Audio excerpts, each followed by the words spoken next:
Carter Center flags the misuse of state resources and corruption concerns in Guyana's elections. The Carter Center's limited election observation mission in Guyana has raised serious concerns about the integrity of the pre election environment, pointing directly to the misuse of state resources, biased media coverage, and practices that undermine equal treatment of candidates. Let's look at the misuse of state resources by PPPC. According to the Carter Center, the ruling People's Progressive Party Civic has blurred the line between state and party by using government assets and employees for campaign purposes. Allegations include state-owned vehicles being deployed for campaign activities, 10-day workers employed part-time by government used in political events, ministers and senior officials commissioning public schools and buildings while dressed in full party attire. Major government announcements such as free bridge crossings and mass police promotions timed within election campaign period. Observers note that while such actions may not be explicitly illegal under Guyana's laws, they violate international best practices by granting the ruling party an unfair advantage.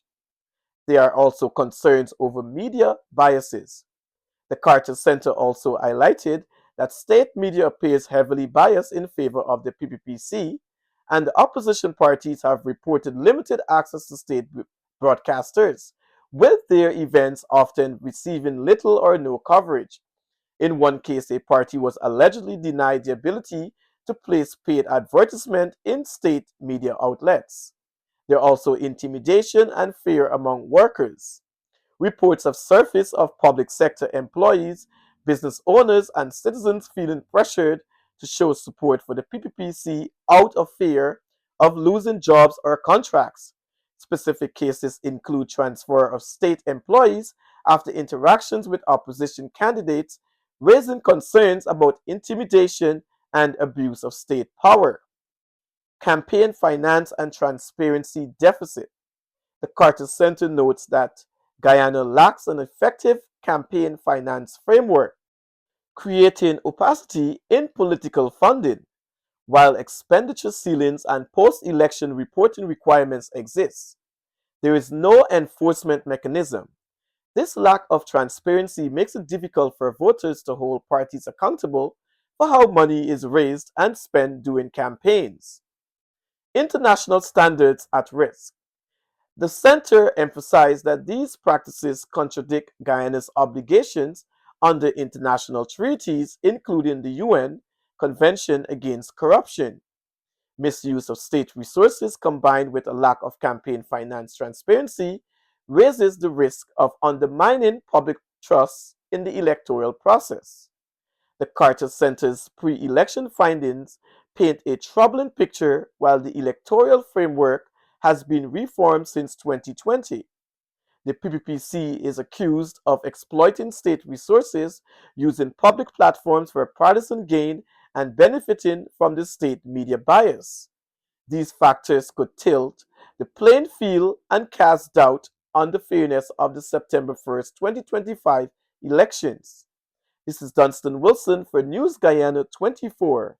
Keep it real, raw, and relevant, and remember, the tape never lies.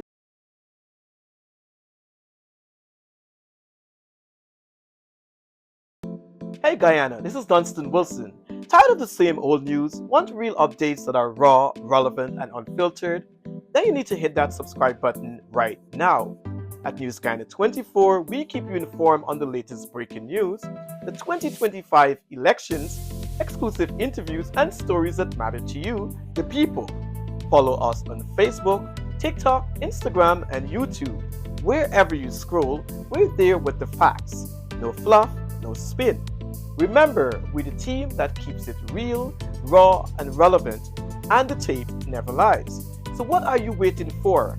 Hit subscribe today, drop a comment, and stay part of the movement. This is News Guyana 24, powered by the people, for the people.